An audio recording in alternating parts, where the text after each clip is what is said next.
Alléluia, papa. Oui, alléluia, mon cher ami et professeur Christian, devancier Christian. Oui, nous sommes heureux de t'avoir ce dimanche et comment vas-tu encore une fois? Ben, moi aussi, c'est vrai que ça n'a pas été facile. Vous savez, on a péché contre l'Éternel et de temps en temps, la maladie vient pour nous tâter, pour voir. C'est vrai, ça n'a pas été facile. Bon, tout le monde pensait que c'était le fameux virus, alors que ma tension avait baissé, a baissé jusqu'à 8. 8. Ma tension avait baissé jusqu'à 8.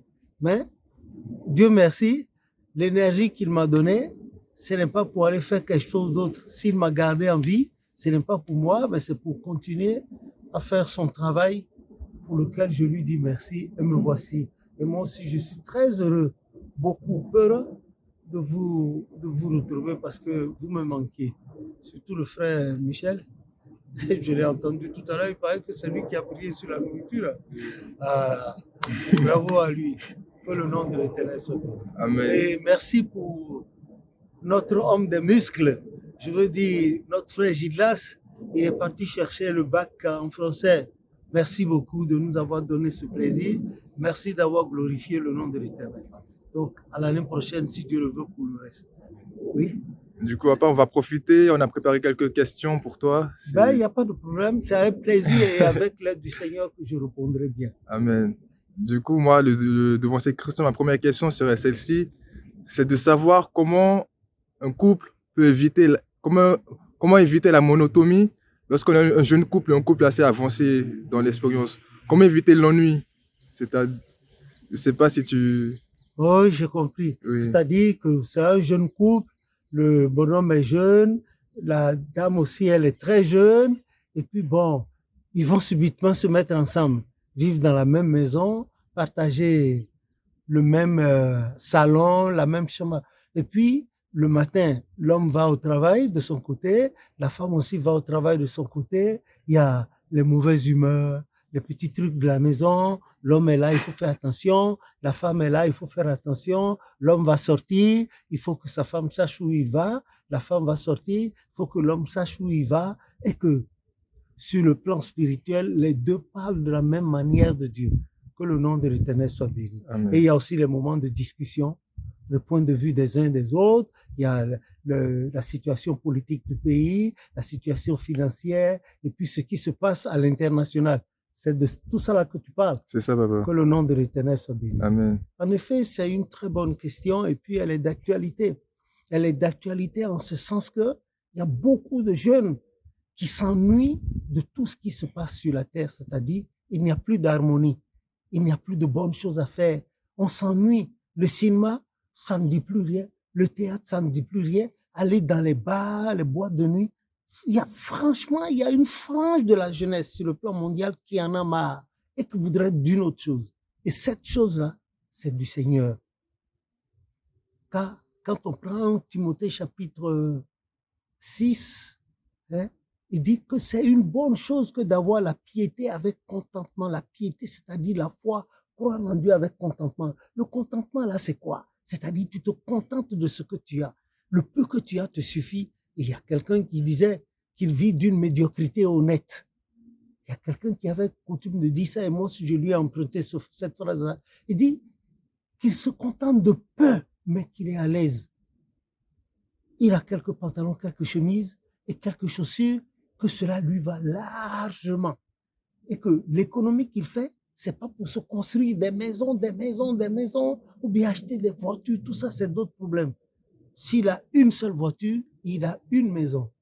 Et l'autre, qu'il met en location pour amener un peu d'argent et alléger les dépenses à la maison, que cela lui suffit largement. Car ceux qui ont eu assez d'argent, qui ont construit des immeubles, dès lors qu'ils tombent malades, ce sont les banques qui les pillent, ou bien leurs enfants. Mais tiens, pendant qu'on parle, j'ai une dame de 80 ans dans mon immeuble qui nous aime bien, elle est ici, mais elle aime beaucoup échanger avec nous parce qu'elle dit qu'échanger avec nous, ça lui apporte plus.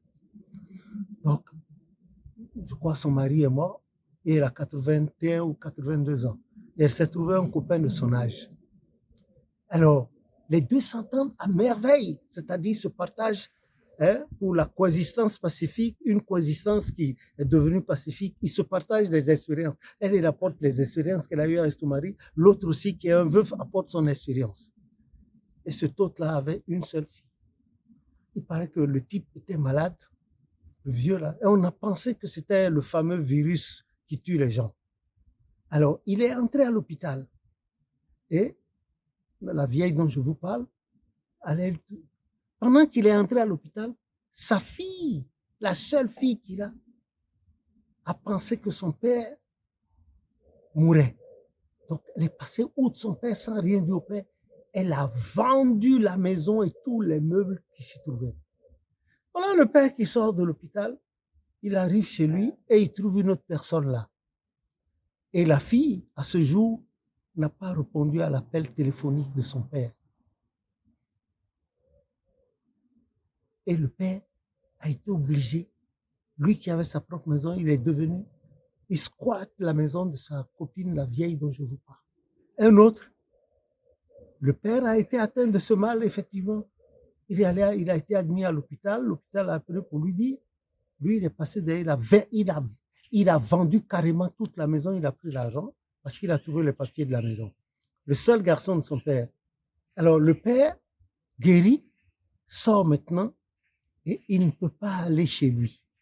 Il a finalement appris, de fil en aiguille, que son fils avait vendu sa maison et tout ce qui s'y trouvait.